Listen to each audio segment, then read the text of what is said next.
We've all heard of a spider monkey. What about a monkey spider?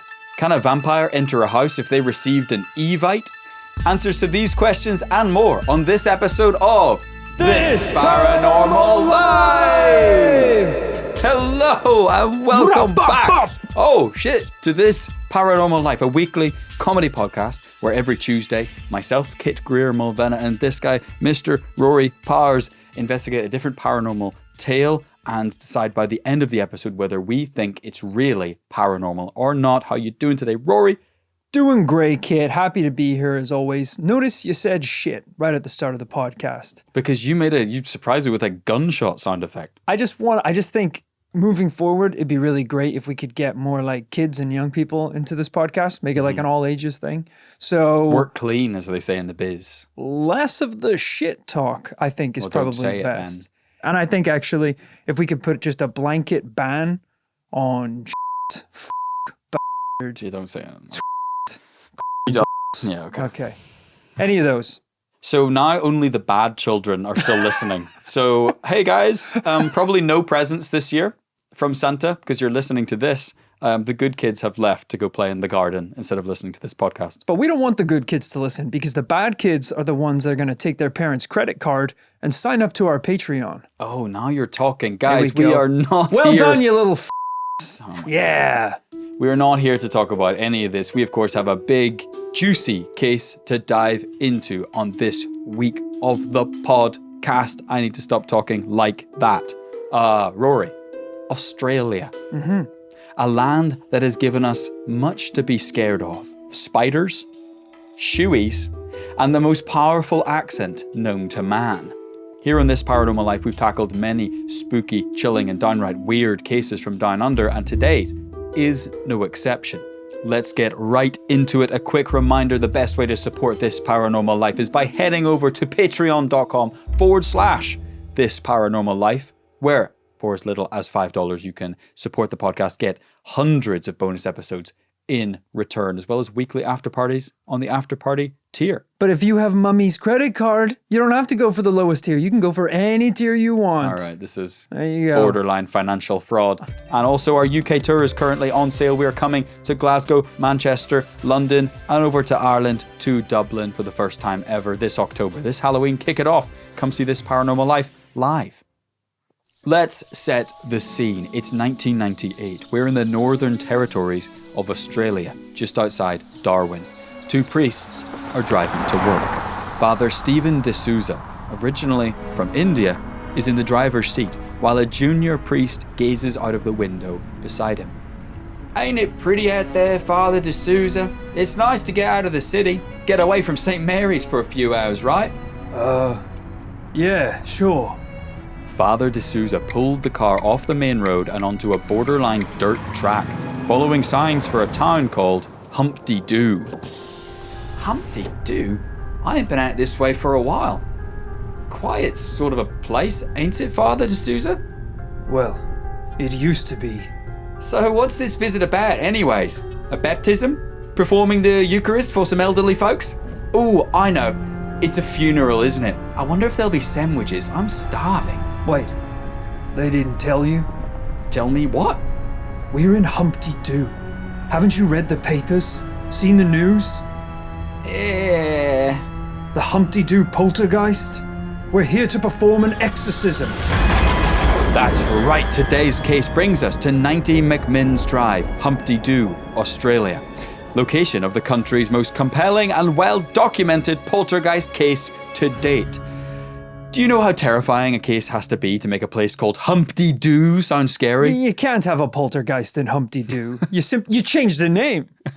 Right. If you have a poltergeist in Humpty Doo, it sounds like it's going to take all the king's horses and all the king's men to put this house back together again. Rory, but that's what I'm saying. Yes, it sounds like the site of several nursery rhymes. Yes, it sounds like there's probably a kids' soft play area there. Yeah, there probably is too, but that doesn't mean that it can't be haunted, because it probably goes the other way. When they were naming the town, they were like, all right, we're running out of names here, getting a bit tight. Anything significant about this place? It's like, yes, a massacre of 20,000 people took place here about 6 months ago. Ooh, yikes. Let's give it something jovial and upbeat so no one will ever think about that ever again. Welcome to Wiggletown. Wiggletown, we're done. All right, on to the next one. That's how I assume town naming took place. I'm sure. Usually, maybe the cushier the name, the worse the history. The priest drove along McMinn's Drive, stopping at a bungalow covered in vegetation. A young couple, Dave Clark and Jill Somerville, open the door and invite the priest inside. They live there with another young couple, Andrew, or Bernie, and Kirsty Aguis, their 10-month-old daughter, Jasmine, and another friend, Gav Murphy. What the f*** going on here? Why is there so many people in this house? Was this a polycule? Was this like... was this... Why is one guy's nickname just a different name? That's what I couldn't work out. Andrew, also known as Mike. It's like, what the f*** are you talking about? I'm swearing. I'm getting carried away. Dude. Yeah. I think they just gave away his government by accident. Right. I'm on the run. Why do you think I'm living with 7 other people and a baby in a house? Because I'm on the run. In a made-up f***ing town, Humpty Doo. Sounds like the town is in the witness protection program.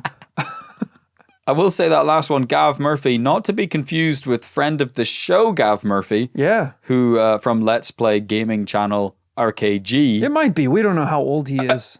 And the episode of TPL where we investigated, Skinwalker Ranch? Yeah. Is that right? So you might have seen a bit of Gav. But yeah, imagine this was Gav's origin story. Could be. That would be disturbing. We'll see what happens. The inhabitants of the house looked tired and disheveled. Jill pleads with the priests. Please, fathers, you've got to help us. We're at our wits' end here. They all nod in agreement, and Andrew chips in. For the sake of our little girl, fathers, please get rid of this thing. For the past number of weeks, the household had been suddenly plagued by a series of malicious poltergeist encounters. The couples believe a spirit is haunting their property, and the bolts, batteries, spanners, and shards of glass that were inexplicably tossed around the house prove this. They reported levitating furniture, gravel dropping from the ceiling, and strange banging noises. Yeah, in a house with a polycule, you're gonna hear some banging. The whole thing started in January that year when a small fire had sprung to life in the house with no obvious source. From then, the activity had escalated, seemingly more aggressively as the weeks went on. Now, that pattern of behavior does sound pretty common for a poltergeist, doesn't it, Rory? Starting off small, escalating over time. Yeah, trying to get the attention of the residents. Usually starts with an object moving, cupboards opening and closing, strange noises. By week 2, they are picking up children by the ankles and shaking them for their pocket money. Right. It ramps up really quick. Yeah, they're attention seekers. That's kind of their whole thing. That's like what they feed on. Yeah. And then it's like a drug. Maybe in the beginning, just closing a door when no one's looking gives them a little kick. But yeah, by the end, it's borderline Cirque du Soleil of kind of Victorian peasants in your living room. At that point, you got to call the priest. And it sounds like the priests are taking this seriously because they brought 2 of them. Yeah, I actually kind of good cop, bad cop. Look this up. Yeah, since when do 2 priests turn up to things? I don't know. Yeah. And I think funerals is one of the things for sure. That's a one priest job. A funeral? He's already dead. What are you there to do? Maybe it's like backup if you can't carry the coffin. You know, it's like they bring the priest doesn't carry the coffin. A swole priest who could be like, step aside. I've got this. Oh, a funeral's got to be like the easiest job a priest can do. That's a one priest job. What do you think is the hardest job? Exorcism, for sure. That should be like 9 priests. Or at least double digits. Yeah, baptism low key, because I've seen videos online of the baby slipping out of the tabernacle. Tabernacle's not the word, but out of the little thing. It just like, they're like, in the name of the shrink God, it's like a bar of soap, catch the baby. Yeah, it's a messy job. So you need a priest with a catcher's mitt. Sure. Just nearby in case the baby slips out. It's like doing the dishes. You need someone to dry afterwards. It is true. I think no matter your faith, it's a good thing when the priests show up. In this case, to provide an outsider perspective, a second opinion, as well as some spiritual experience and expertise. Because if the Gav Murphy in this story is anything like the Gav Murphy we know, I don't know if he's memorized any Bible verses for this situation. He hasn't. the very least, they're in Welsh. So, Father D'Souza started walking around the house. And I don't even need to dramatize this to tell you the story because it was reported in the news. Quote, "In the kitchen, he noticed a microwave with a steak knife on top. As I walked away, one of the residents called, 'Father!' Turning, he saw the knife flying straight at him. There was nobody in a position to have thrown it.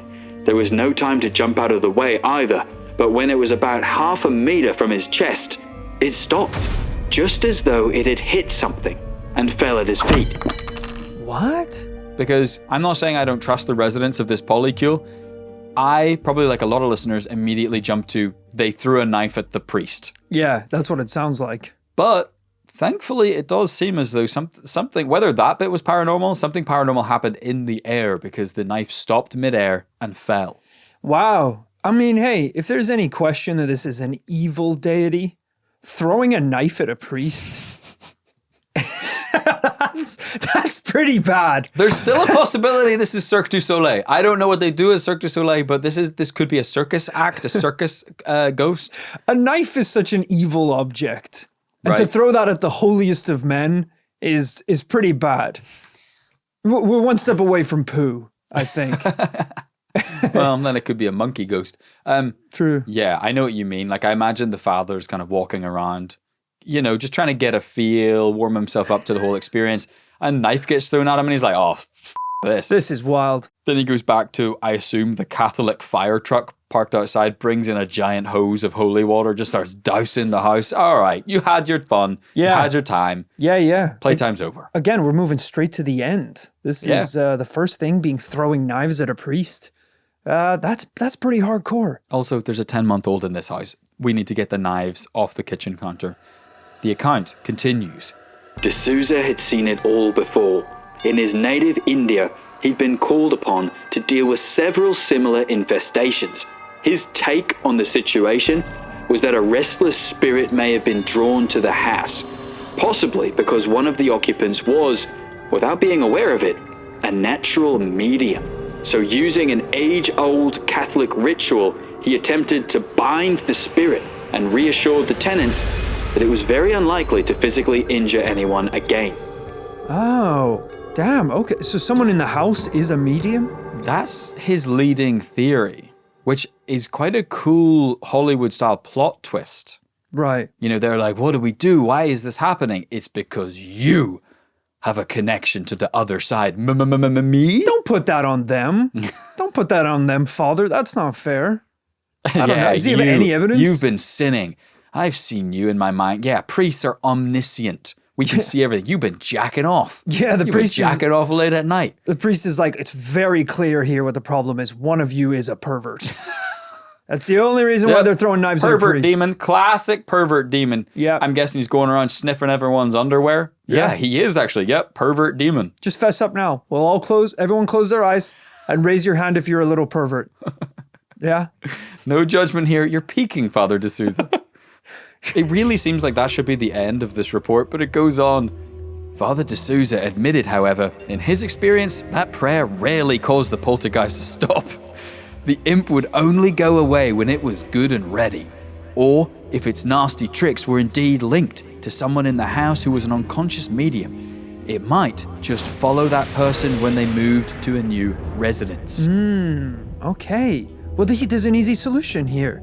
Check everyone's browsing history, find the pervert, and they have to leave the house. And you know that they're a real damn perv because this is 1998. So if they even have a browsing history, Oh my God. it's like, yeah, whoever the guy in the house is like, no guys, really, the internet's the future. Yeah, why does he love the internet so much? What is the internet giving him that we're all not getting? Yeah. All right? Yeah, that's very true. Nudie pictures. That's what we're trying to say. That's what made you a pervert back then. Yeah, we're talking borderline just safe for work content today. We're talking paparazzi shots of Anna Kournikova. Just, bikini pics. Yeah. That'll do it. That would get you a pervert demon in 1998. Now with pervert inflation, to get yourself a pervert demon from hell, you gotta be woof. I mean, we're talking... Bro, they're running out of demons. They don't even have enough. There's so many openings here. We're talking feet, anime cat girls. I don't want to get into it. I don't want to dox my own browsing history. I'm just saying you got to be into everything today to get yourself a pervert demon. Anime cat girls are safe for work. In 2025. In this office. Yeah, thanks to Biden inflation. Now, we know a little about how this kind of paranormal phenomena takes place, but that is pretty interesting that the spirit could be linked to someone who's a medium, whether they know it or not, and that the spirit will follow them around. Because we would normally think of that in terms of possession. Yeah. But I don't know, he's not really loading it with that kind of negative connotation. He's kind of just saying, look, this person's a medium. The spirit is almost like, it's almost like the spirit's been wandering through the world for 100 years and he's found someone who can communicate. So he's like, I'm going to stick with this guy. Oh my God, you would. Yeah. You know, if you were lonely wandering the earth for thousands of years, a shadow of former humanity, and you finally found a guy that could see you, even if that guy leaves the house, you'd be like, where are we going next? Yeah. You know, it sucks if you're the guy. Yeah. You're just eating breakfast in the morning, like trying to ignore the Victorian ghost that's standing in the corner of the room being like, I know you can see me, Dave. You got to talk to me at some point, Dave. And you're like, so what's everyone doing today? You know, trying as hard as you can not to acknowledge him. Yeah. And now you've basically got another roommate, you know? Like all your friends are out for the evening. You're like, finally, night to myself, Netflix, bowl of popcorn, going to chill. The ghost like, what are we watching? What? No, this is my life. Yeah. Do you see Sinners? You're able to rent Sinners now? It's on it's on Prime Video. Yeah, I don't want to see Sinners. I'm not in the mood to see it. It's my life. Let me pick the movie I want to see. Oh, you're right. It's your life. How are you eating popcorn? Yeah. It's just falling right through. Yeah, it's your life. Not like I've been wandering the earth for 100 years, unable to speak to anyone, and it's just actually pretty cool to get to spend time with someone. Oh my God. It's ghost popcorn. Popcorn gets old too and dies, and then I can eat it. You know all the popcorn's left on the floor of the cinema, everyone drops, and then a guy like scoops it up at the end of the screening? That's what I'm eating. Ghost popcorn. Ghost popcorn. So Father D'Souza basically took a look around, almost died by getting a knife thrown at him, but performed what they said was kind of ancient Catholic prayer ritual to try and cleanse the place. One that he admits sometimes makes them stronger. Basically doesn't work. He basically then called it a day, gathered his things, and the two priests prepared to leave. I hope that these prayers have helped you. Thank you for placing your trust in me. But I pray that I am not your only hope. Only hope? Sorry to break it to you, Father, but you're one of about 12 priests we have come into the house. Father Tom English is coming out later this week, and we have clergy from the Greek Orthodox Church scheduled for the week after. We're speaking to the nearest mosque and Buddhist temple too. Thanks, mate, but we have to cover all our bases here. The news went on to report. Prayers gave the household a brief respite. The poltergeist kept its nasty little head down for 3 days, but then, just as the residents were hoping it was all over, the craziness started again. In fact, both Father English and the Greek Orthodox priests were also met with aggressive poltergeist behavior when they made their visits. Father Tom English reported the poltergeist hurling and smashing a bottle of holy water that he brought to the scene, as well as moving and levitating objects. He described how the physical activity in the house didn't follow the laws of physics. The Greek Orthodox priest, on the other hand, was physically assaulted by the spirit as he tried to bless each room. The poltergeist allegedly tried to wrench the priest's Bible from his hands and then proceeded to twist his arm behind his back. You're getting bullied. I don't know what I think about that one. He was in like one of the bedrooms trying to bless it, and then the ghost grabbed his arms and put it behind his back. What's next? Pinning him to the bed? What kind of sexy Australian ghost is this? This really is a pervert ghost. This is, I would say though, it's kind of funny to talk about, but this is definitely up there with one of the more violent poltergeist hauntings I've heard of. Yeah. Throwing a knife, smashing bottles, kind of wrenching things out of their hands, twisting their arm. Yeah. Well, what's interesting in this one is they're not only going for the priests, but they're coming for adults.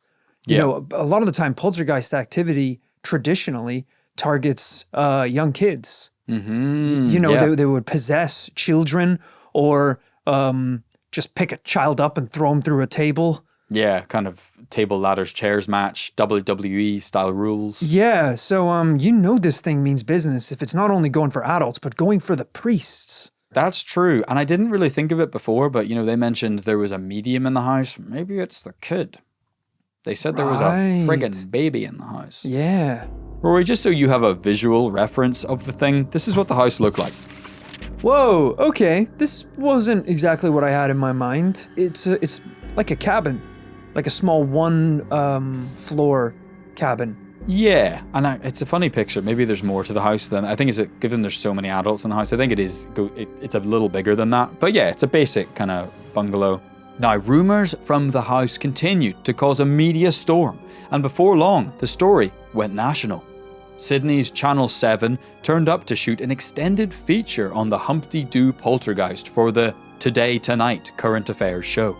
Unlike so many ghost and poltergeist cases that we've studied, Humpty Doo has the advantage of being pretty recent and therefore well documented. Yes, I didn't want to bring this up because Kit doesn't like it when I start talking about cameras and video evidence. But what did you say, 1998? Mm-hmm. Okay, so we're well within the time period where there are cameras and video cameras available.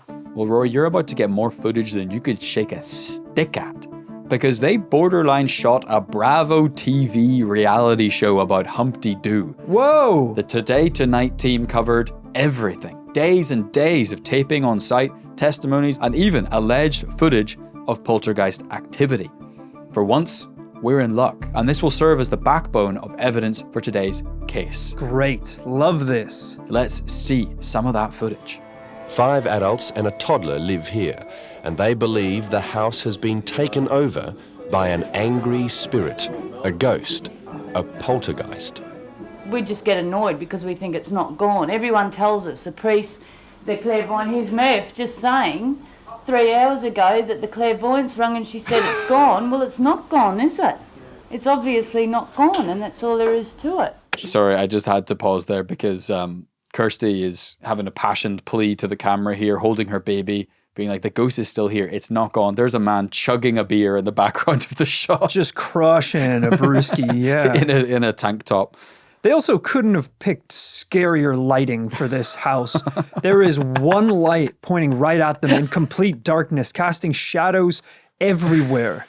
This looks like a horror movie. That baby's possessed! It's clearly that baby! No, it's not the baby. Hold on! That's a perfectly cute baby. Kid just paused the video at a random frame. The woman is like, yeah, we don't know what the is causing this. She is holding a demon in her hands. She's not... Okay, the baby's eyes look black. But Completely black. That's because of the dramatic lighting that you've just aforementioned. That's a curse baby. That's a devil baby. Let's keep an eye on the baby. That's a devil baby. She's Kirsty Agus with her 13-month-old daughter, Jasmine. She's married to Bernie Agus. They share the house with another couple, Dave Clark and Jill Somerville, and Gavin Murphy. These black things. I had a mate around, and he was in the lounge room, like it started going off when he was there. It flung this. I picked it up. I said, watch this, midnight. Put it back in the drawer, right?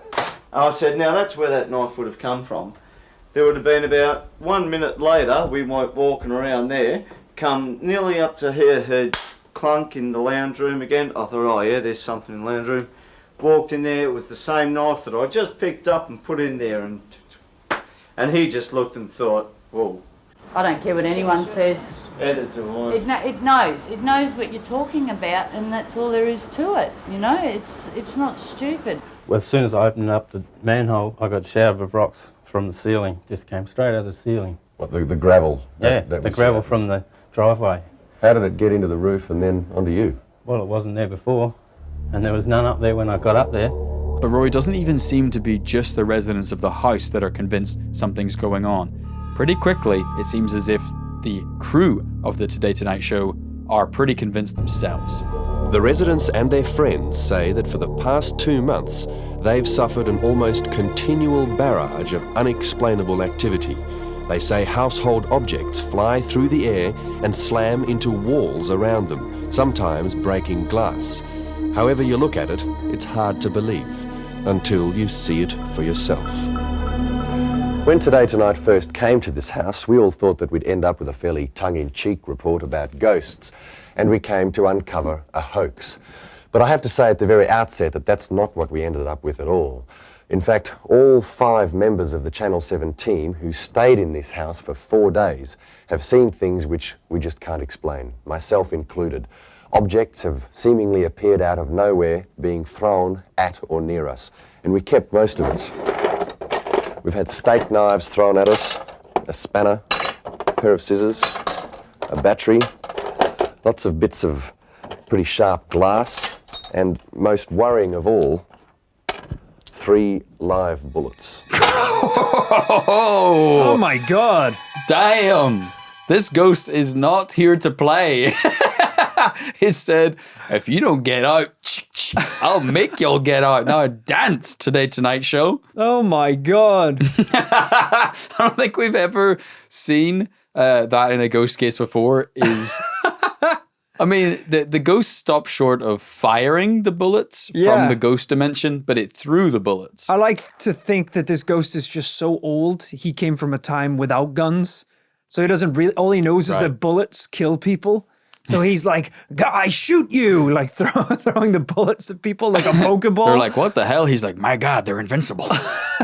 They're bulletproof. They're impervious to the bullets.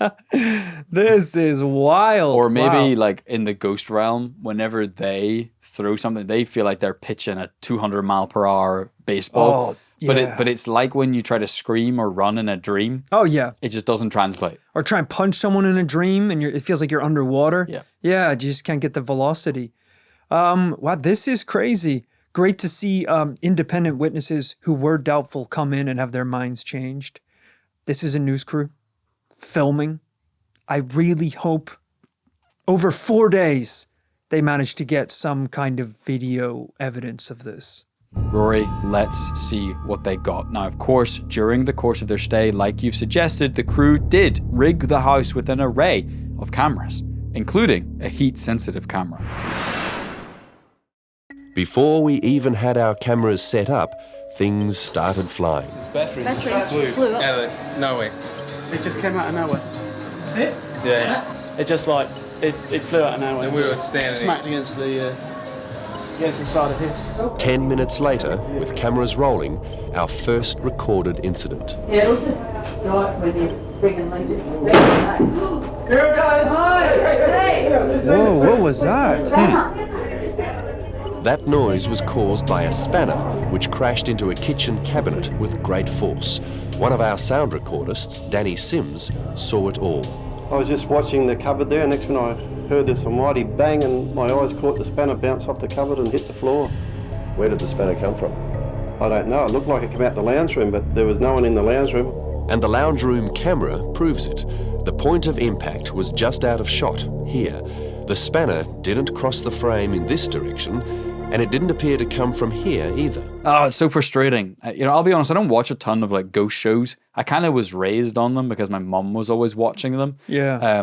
Kind of UK ones. So it kind of like turned me off because there's only so many times you can watch an episode with zero evidence before you're like, I know what I'm getting into. But I do quite enjoy that like multicam, them trying to trace the angle that it was thrown. It's quite exciting. Yeah. What we just saw was a spanner hitting a wall. We heard the sound, and then they showed the spanner afterwards. And the only evidence we have to support it being paranormal is the lack of vision that we have in the other shots. Yeah, we got the noise of it happening, so it happened. Yep. We have visual testimony of someone saying they saw it bounce off, and then all we have is that allegedly there was no one in the room where it came from. Yeah, which is funny because they're trying to obviously get ahead of what you're thinking, which is like there was no one in the room, so nobody could have thrown it. And it's like, okay, so it sounds like the other explanation is that someone did just throw it. Yeah. Which, could be a thing. That is the possibility for all poltergeist activity, is that someone just did it. Yeah. That's the thing about poltergeists. Don't get me wrong. They often do like levitate something, an act which cannot happen in any other way yet paranormal. But they also do a lot of stuff that humans could do. We're talking writing. We're talking throwing things. Yeah, exactly. So it's hard. You just got to find ways to prove definitively that it's not humans doing those things. I'm trying not to judge people based on appearances or first impressions. All right, here we go. The first clip we saw of the family telling their story, there was just Gav Murphy in the background, absolutely crushing a beer, Yep. drinking for uninterrupted 15 seconds. No need to do that on camera on national television, by I the have way. to assume he's just always doing it. If it's also happening during the one time he's being Yeah, interviewed. do you know what we do have evidence of? Alcoholism. Right. Rampant alcoholism. Okay, look, I think there's a little more evidence. Let's keep trucking. Sure. Because I will give it to them that we're about to see that they don't just rely on just hearing sounds, just pointing a camera and hoping that they see something flying across the lens. They also use other tools. This is one of 5 knives which either the residents or our own people say just appeared apparently from nowhere with a bang. But the most frequent flying debris were shards of glass, which might have come from 2 windows the residents maintain were smashed by the poltergeist. One piece was thrown past our soundman, James Petch. I don't know, it just bounced. It bounced off here somewhere. I don't know. There's no way it could have come in the window because of the fly screen. So where did that bit of glass come from? It was the flying glass which baffled our thermal camera operator, Brendan Gowdy. What we're looking at is thermal images taken approximately every 2 to 3 seconds. And you'll see the heat is dissipating. I mean, you can see an overall picture here, how quickly the heat's dissipating. On the pieces of glass, Gowdy's camera picked up a rapidly fading and uniform heat reading. There was never any unevenness caused by fingerprints, and this piece was far too big to uniformly heat up in your hand. I was baffled. I mean, if I had to say something, I'd say it was a bit like a microwave. You know, something put a film of energy over the top of it, and that energy is what we actually witnessed disappearing before our eyes, or before our thermal eyes, if you like. Yeah, that was difficult to explain. Ooh, a film of energy. That's cool. You like I like that? that a lot. I like that Okay, a wasn't lot. sure if you'd go for that, to be honest. No, I dig this. Okay. You know, if you're not going to have... Science. Yeah, bringing a bit of science in here, bringing a bit of technology that is, sure, traditional paranormal hunting equipment, but also, you know, you can take readings, you can get numbers, you can show me pictures that are going to help convince me that something weird is going on here. And I appreciate that. Yeah, I think if anyone didn't catch that, because it's not super obvious, I think what they're trying to say is, look, if someone threw it, there might be, using a thermal camera, a heat signature remaining on the glass of fingerprints or a palm. Yeah. In this case, he's saying it was as if someone had chucked it in the microwave. Right. And heated it up because it was completely uniformly heated, and then the heat dissipated just uniformly. You also don't get fingerprints when it's thrown by a hoof. That's right. This is a demon, ladies and gentlemen. I think we're dealing with something from the underworld. Oh, shit. That's your, sorry, are we back to pervert demon? Is that? I think we might be looking at some sort of pervert, the perverted one, possibly. Oh, recently discussed on the podcast. Yes, father of Pazuzu. I don't know. Maybe. It is also interesting, as we've just been kind of dramatizing the events on the podcast so far, to just hear from the horse's mouth from kind of some of the priests who turned up themselves. Yeah.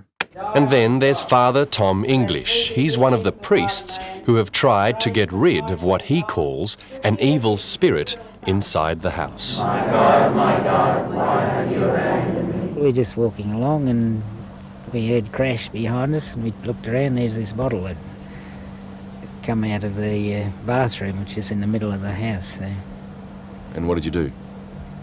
we went in the bathroom, bless that room as well. Was there anyone in the bathroom? No. How could that bottle have flown the way it did? Don't ask me. Brother, you're the one person they should ask about this. How do you get rid of demons, Father? Well, don't look at me. We look at you. This is the one time where people need to look at you.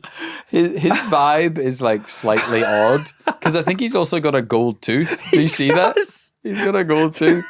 Don't ask me. He's clearly a mobster in hiding. quite clearly a gangster who's had to go on the run and is hiding as a priest.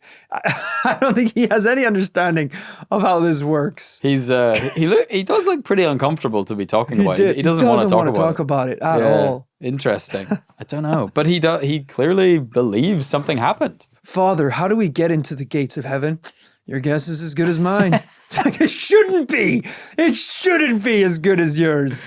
Also, looking at his little grin that he has during the interview, I genuinely believe there is a chance he's the demon. I genuinely think it is him. Yeah, he's like smiling. He's like, oh, it's pretty impressive. They smashed a bottle when no one was looking. That's crazy. It's like, well, surely we'll have to banish him from the house. It's like, yeah, but I've heard he's pretty strong. I heard he's actually a pretty cool guy if you get to know him. If we slow down the video, it'll be like Ghostbusters. I'll see like his cat eyes blink sideways or something. He looks so happy and proud of this demon. It genuinely might be him. The residents, though, reckon they know exactly what's messing up their home. Some sort of spirit. A spirit? Not a very happy one either. And they've had 3 priests try to get rid of it. He sent a Greek Orthodox priest around, and he was a full-on one of these exorcist blokes, and he was doing his exorcist thing in Greek or Latin or whatever it was, and he had a Bible in his hand, and it was just twisting the Bible around, tearing his arms off. His hair was blowing back. This is in the kitchen. But he's gone back to Greece now. He left. He bolted 2 days later. I guess the question is... Whoa, bro, he's got fangs. That was a really great bait and switch, where the narrator said that there were 3 priests that came to visit the house, while the camera shows you a shot of 3 men in shorts and tank tops drinking beers in lawn chairs. And then the men go to say, yeah, we're not the priests, by the way. The priest. It was a very good little switch up there. Yeah. Also, every time they interview a resident of the house, it's a different person. It's because there's like 7 adults. There's got to be way more now. I haven't seen anyone twice. And they've done so many interviews. The guy talking there, who's like the bloody exorcist bloke, he was the one drinking in the kitchen. Okay, he was. Yeah. All right, well, who are these 2? Who are these 2 other men? There's Bernie, Bernie. The so-called haunted house of Humpty Doo. This is where Today Tonight spent 5 days trying to prove or disprove the claim that it's home to a poltergeist, which the 5 men and women living there say has been throwing things around the house for 2 months. We had cameras in almost every room, and this is what we caught on tape. You're right. We've got something, guys. This little baby's bottle just flew on the floor. A baby's bottle fell off the microwave. Whoa! What the? A bullet slammed into walls. A spanner almost hit our camera. Yeah, it'll just right when you friggin' least expect it. There it goes! Hey! While the pictures don't prove anything, all the members of our own crew did see things being thrown around the house which did appear to have come from thin air. And there are nearly 24 others who believe there is something unexplainable in the house. At one time I was there's a few things flying around. What sort of things?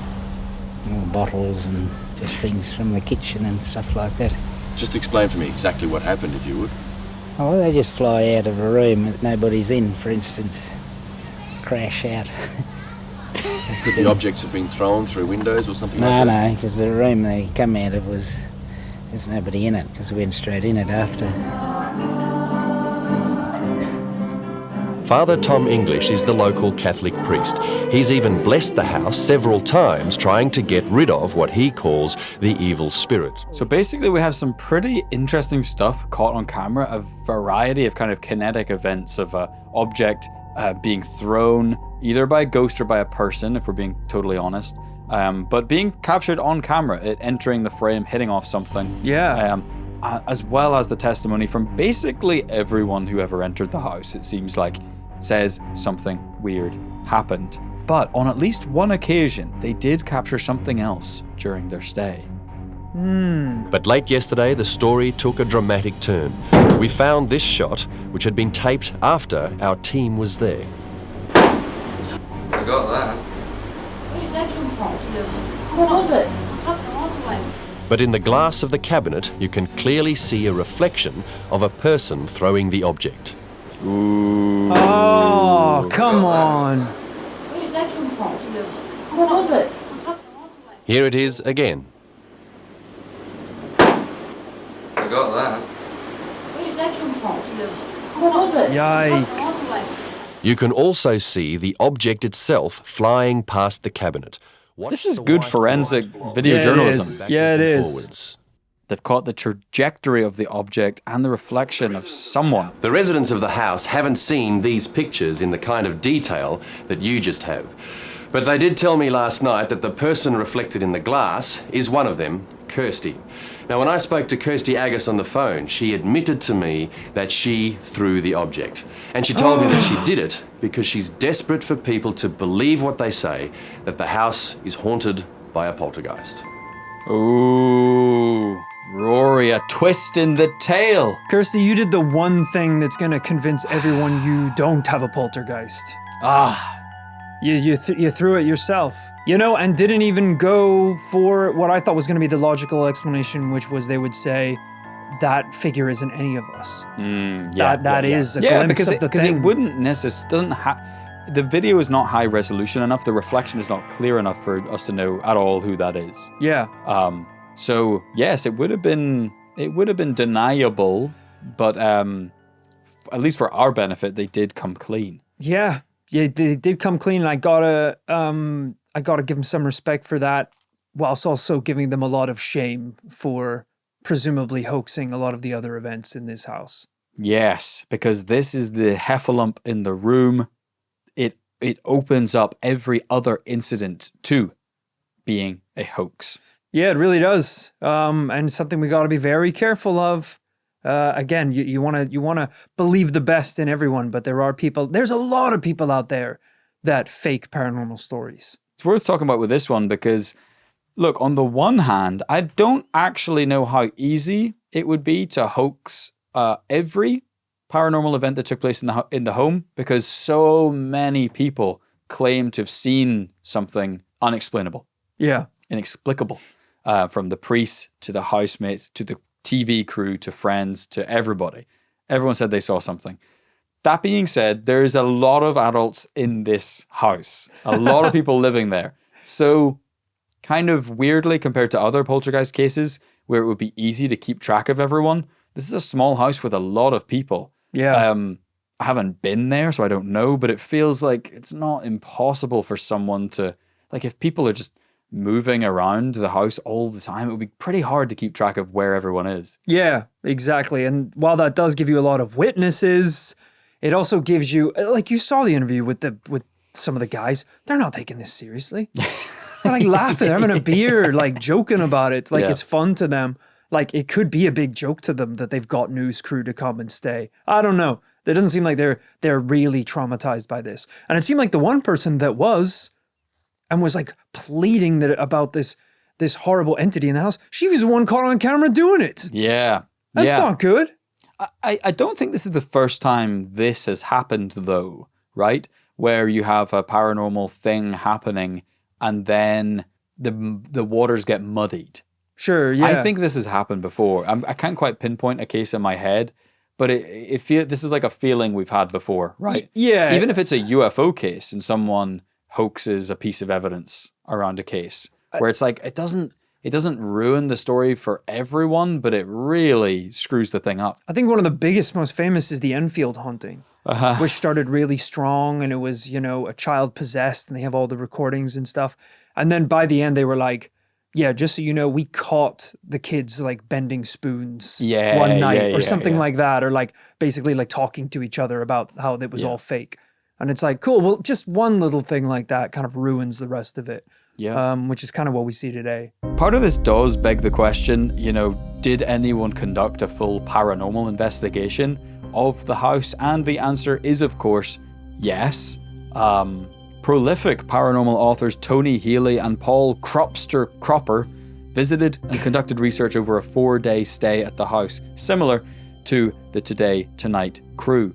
And I mean, I won't read you every detail of that, but it's essentially to say that it was very similar to the Today Tonight crew's experience. They believe that absolutely, giving the quote, "The most common question I get asked is, was it real? Yes, it certainly was. I remain convinced what I observed over 4 days in April 98 was a poltergeist." They recorded over 30 incidents during their stay, very similar to the ones experienced by the crew, things being thrown and stuff like that, bullets, glass, gravel. But perhaps suspiciously, a similar lack of actual silver bullet, pun not intended, evidence. Kind of a couple of audio recordings of things being thrown, but no kind of definitive photo or video. Yeah, for once we're missing the other side of the evidence, which is like an EMF reader spiking or like static coming through on a spirit box. Yeah. The actual like more phantom evidence of a poltergeist. All we're getting is the ones that people can very easily replicate, which is throwing shit around a house. Maybe the final piece of the puzzle is the why of why it happened at all. And maybe towards the end of this incident, we got a clue, at least in the opinion of the people who lived there, for why this was happening. One of the final paranormal phenomena that happened in the house was the appearance of words and messages appearing scribbled on walls and even spelled out in gravel. Some of the common words were fire, skin, car, help, and Troy. Here is just a couple of photos of pictures of that were captured at the time. What are you laughing at? I don't like the laughing. In one of these pictures, someone's looking down at the word car, spelt with gravel on the ground. Yep. Just not even like you can kind of make it out. It's perfectly shaped to be the word car. For sure. This is great. You should know my mind has been made up and was made up 10 minutes ago. So we can keep looking at things. But the motive, Rory. Look, it's true. Here's the drawings. There's also drawings on the wall. There's a crucifix. There's some more kind of creepy looking drawing on the walls. Wish I hadn't shown you the gravel car. But the people who lived in the house, they felt that the word Troy and the other words was in clear reference to their mutual friend, Troy Raddatz. Troy had been killed in a car accident just a matter of days before the hauntings began. Were they claiming that it was the spirit of their deceased friend who was now haunting the house? Me thinking this might not be paranormal makes this incredibly offensive, I think. right. As a friend group. Right. To hoax a haunting and use the death of your friend to justify it. That's pretty bad. I don't know. Maybe, I don't know what this group was. They seem like they're like a group of like fun people to be around. Maybe this was Troy's will, where he's like, hey, if I die, you have to pretend like I'm haunting. Maybe, yeah. Maybe, I don't know. That is kind of a fun thing. I'd like to do that myself. Okay, I think I've officially lost Rory, so we better just speed on to conclusions, because at the end of every episode of This Paranormal Life, we have to decide whether we think the given case is actually paranormal or not. Today we're talking about the Humpty Doo, Jesus Christ, poltergeist.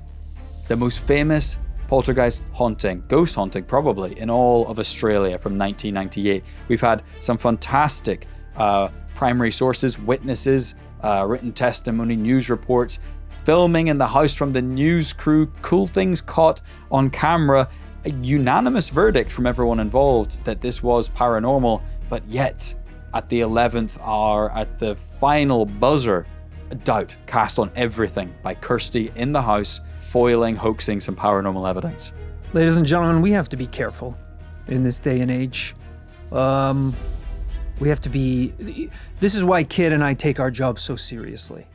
Because... Do we? For the majority of this episode, I was on board. I'm chugging a beer in the background of Rory talking. I was ready to give this case a yes. This sounded believable.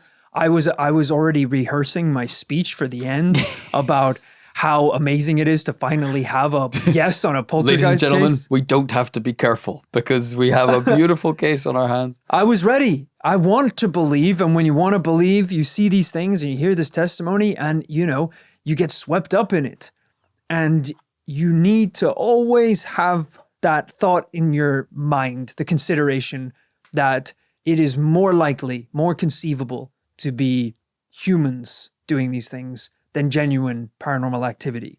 Not to say that it always isn't the case, because we have had yeses on this podcast before. But, you know, when you have someone in a house doing this, getting caught faking poltergeist activity in a poltergeist case, you lose me. You frankly lose me. And not only you lose me, you make me angry that you tricked me, that I almost got hoodwinked. I feel like a victim. I feel like a fool. And Kirsty has done the opposite of what she said she intended to do. She was like, "Oh, I was faking paranormal activity." All right, well, you're getting pretty heated up here. So I am getting pretty don't shoot the heated up. messenger here, because did I structure the evidence in a way that took us on a journey and made us all think it was paranormal for a long time before then revealing some of the less savory evidence? Yeah, I feel like if you see the clip where it turned out she threw a fork across the room, that's the part in your research where you decide not to do the story instead of do the story. No, and I'm kidding. no. I'm kidding, obviously, because I've done the exact same thing last week. For example, when I talked about a press release before revealing afterwards, it was a press release done on April 1st. Oh my God, that was low. So look, it's still fun to talk about these things. I'm sure there's still people out here that would give this case a yes, that would believe this family.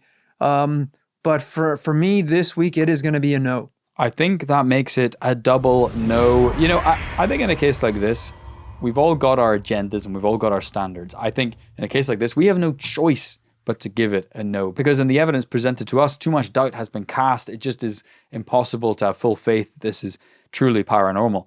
At the same time, I have no doubt if I was there in 98 and seen it for myself, do I really think I would have been the one person out of 50 that went and didn't think it was real? You know, Yeah. I think these things are different when you're on the ground. Very different. And yeah. life is not black and white. It is filled with shades of grey. Not 50 Shades of Grey, that's the pervert demon. But different shades. And I think it's definitely possible that I would come away saying, yes, Kirsty hoaxed that thing, but the rest of it's real. That Right. would maybe happen, but I'm not there because it's 2025.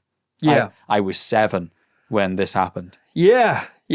Which again, if you investigated this when you were 7, you probably still say yes too. Yeah. I still think we could do a separate case on Father English. I genuinely think he might be a demon. He might be a wolf in sheep's clothing. Yeah, some pretty crazy things happen. He's got And I don't know, don't ask me though. he looks like one of the wet bandits from Home Alone. Yeah. Because they have the gold tooth as well. Just give him the fingerless gloves and a overcoat. Yeah. Absolutely. Yeah. That might be another case. Look, we'll get around to that one, but this has been a bumper episode of This Paranormal Life. Thank you for tuning in. This feels like the old days of TPL. Just a really meaty, procedural ghost hunting. Pretty cool stuff. I really enjoyed that. Shout out to researcher Ewen keeping us on the rails with that investigation.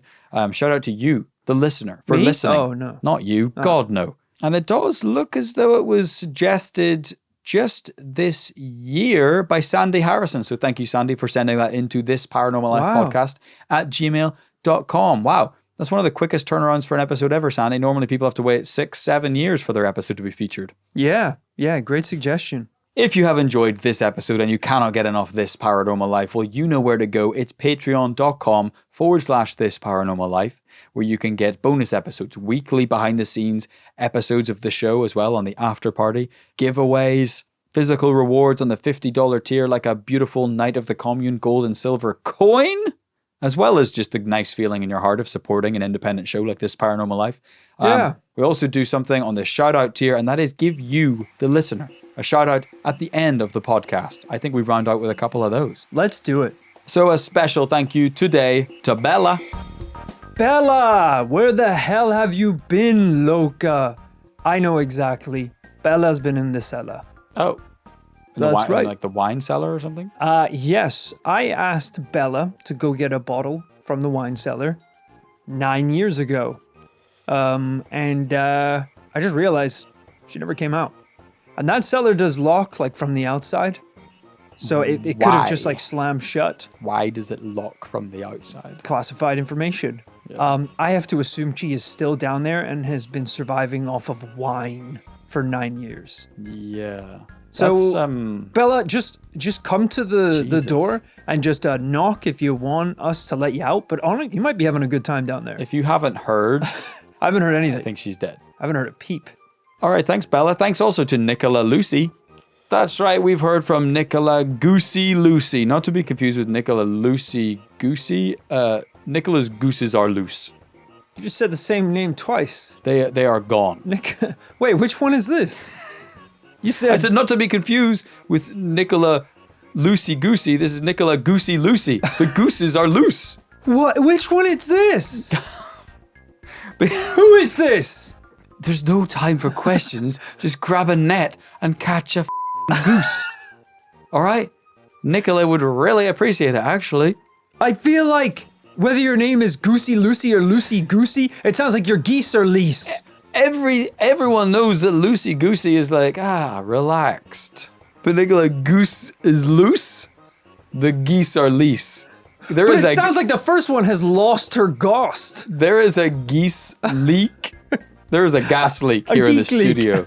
If you couldn't tell. Okay. Nicola, you might have to change industry. I don't know if those geese are coming back. I think it's been a while, probably. They're gone. So thank you, though, for your support. Thanks also to Andrew, not Agent Smith. Well, now, you see, when you say that, it seems like it's all too good to be true. Yeah. And it's been a while since I watched The Matrix, but I think kind of most people become Agent Smith by the end. Oh, yeah. Kind of everyone except Neo, yeah. Because he turns people into more Agent Smiths. Yeah. And that's nothing to be ashamed of. You know, Agent Smith, he's got a great suit, pretty cool sunglasses. Isn't he evil? Well, define evil, brother. Yeah, that's what they say on day one of evil school. Define evil. What even is evil, really? It's been a while since I've seen The Matrix, but I think he's essentially a computer virus. Can computer viruses be evil? That's a genuine question. I don't know. Yeah. Oh. I guess I know what you're saying. They're inanimate. He's a code. He's not a real person. So yeah, doesn't he do a big monologue where he's like, I hate you? Yeah. I think he like turns an old woman into himself, which is pretty, but the old woman was code, or was she real? I don't remember. Yeah. Hard to keep acting after that role, isn't it? I'd like to see what he's done since. Oh, he's in some great stuff. Yeah. Yeah, I'm sure. But like, you know, you're pretty recognizable as Agent Smith after that. That's true. That's true. Thanks also to Emma G. Listen, Emma G is not the enemy. Right. Sure, Emma might have been just pillaging the commune for resources. Emma might have been, pushing over old ladies in kind of wheelchairs, a little bit like Agent Smith. But Emma G is not the enemy. Sure. And some people have been complaining that the bills are up in the commune. The energy bills are through the roof. And people are like, don't you mean the energy bills? And I was like, no, we have a different bill. Yeah. That's just to pay for Emma G being in the commune. Yeah. And people say, it looks like she's really poor. Looks like she's not getting the money that you're charging everyone for the Emma G bills. And, and you're right. I guess we need to hike the Emma G prices. Yeah, you're the right. Emma G rates. They just doubled. You're right, yeah. Damn. Yeah, prayers up for Emma G, honestly. Because we're not the enemy. Thanks lastly today to Karina Landon. Karina Landon is the Queen of Landan. Landan. Not to be confused with London. No, God, no. Landan. Oh, it's a different place? Is a kind of feudal Bitcoin state, kind of a few miles in the North Sea. It's like, do you ever see those places that it's basically just a landing pad in the middle of the sea and they sometimes declare themselves as a different country? Yes. Yeah. Queen of Landan. Ah, yeah. Okay. Well, I mean, good for you. No room for queens or any other kings in the commune, of course. So if you're trying to land your plane somewhere, it's not the commune. Unless you want to give up your crown, I would say. Yeah, and it's not because we're on some kind of like French Revolution kind of beheading the monarchs shit. Yeah. It's because there's too many queens and kings here. Way too many. 2 kings. That's enough. That's already too many. Yeah, and also not in a way of like everyone's a king, rise up king. Yeah. No. We are the kings. That's what I mean. Do we accept Land and currency? What is that? It's Bitcoin, I said. Yeah, it's like a crypto place. Oh, that's fine. It's bad for the environment, I think, but fine. So not fine? The commune's environment is bad enough. Yeah. You can't poison, all right? So swim in the river. It's fine. Thank you so much, Karina. Thank you so much to everyone who supported us on Patreon this month. We couldn't make the show without you. So head on over there if you are somehow still listening and not subscribed to Patreon. Head over to patreon.com/This Paranormal Life. We have a beautiful and I'm sure true case lined up for you next week, don't we, Rory? We do. I'm definitely sure. You got to tune in next Tuesday. And we'll be back on Friday with the after party before then on Patreon. Otherwise, we will see you on Tuesday. Bye-bye.